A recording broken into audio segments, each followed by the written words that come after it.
Hello, good morning. நம்ம இன்னைக்கு ஆக்சுவலாக என்னத்தை பார்க்க போனோம்னாக்கா, தமிழ்நாடு பாண்டிச்சேரியில் ஆக்சிடெண்ட். இது உங்களுக்கு ஒவ்வொரு நாளும் நடக்குது.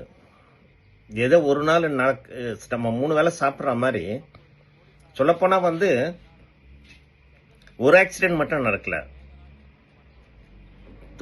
எத்தனை ஆக்சிடென்ட் நடக்கும் நம்மளால சொல்ல முடியல. ஆனால் நமக்கு தெரியறது மட்டும் பேப்பரில் போடுறது மட்டும் தெரியுது.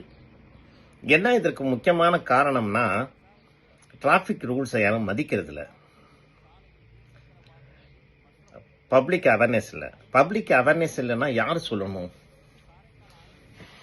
இது கவர்மெண்ட் ஆக்ஷன் எடுக்கணும். ஸ்கூலு காலேஜஸ்லேருந்து எல்லாத்துக்கும் டிராஃபிக் ரூல்ஸை சொல்லிக் கொடுக்கணும். மெயினாக ட்ரங்க் அண்ட் டிரைவ் அதை கட்டுப்படுத்தணும். நீங்கள் என்ன பண்ணணும், பனிஷ்மெண்ட் ஹெவியாக கொடுக்கணும். இப்போ புது ஆட்சி வந்திருக்கு தமிழ்நாட்டில், அதுக்கு ஒரு சட்டத்தை தீட்டுங்க.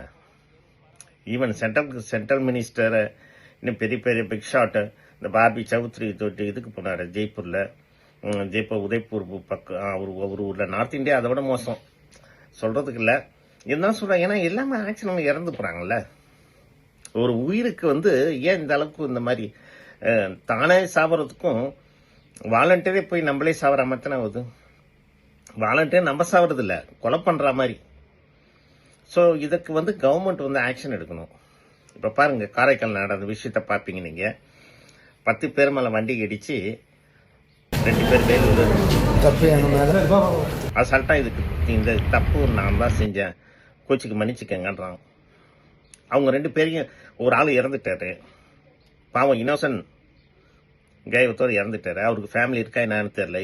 ஃபேமிலி இருக்கும் அவங்களுக்கு. அப்போ என்ன இதெல்லாம் எப்படி சொல்றது? இதுக்கு பனிஷ்மெண்ட் என்ன கொடுக்கணும்? பனிஷ்மெண்ட் உங்க லைஃப் சென்டென்ஸ் கொடுங்க. ஒரு ஆள் டெத்துன்னு வச்சுக்கோங்க, பெனால்டி டெத்துனாக்கா உங்களுக்கு லைஃப் சென்டென்ஸ் கொடுத்தா தான் அடங்குவாங்க.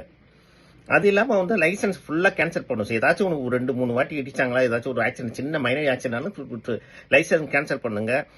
நீங்கள் திருப்பி இப்போ பாஸ் பண்ணுறதுக்கு ஒரு எக்ஸாம்லாம் வைக்கிறதெல்லாம் கொஞ்சம் காசு வாங்காமல் ஆர்டிஓலாம் எல்லாமே லஞ்சம் ஊழல் தான். இதை தான் கட்டுப்படுத்தணும். இது அங்கே தமிழ்நாட்டில் வர மாதிரி பாண்டிச்சேரியிலே வரணும். இல்லைனாக்கா இந்த ஆக்சிடென்ட் நடந்துக்கிட்டே தான் இருக்கும். இதற்கு யார் இது பண்ண? மக்கள் முதல்வர், அங்கே இருக்கிற முதல்வர், ஆர்டிஓ. இங்கே லஞ்சம் வாங்காமல் இருக்கணும். தமிழ்நாடு மாதிரி பாண்டிச்சேரியில் லஞ்சம் வாங்காமல் இருந்தால் ஆக்சிடென்ட்டை குறைக்கலாம். தேங்க்யூ.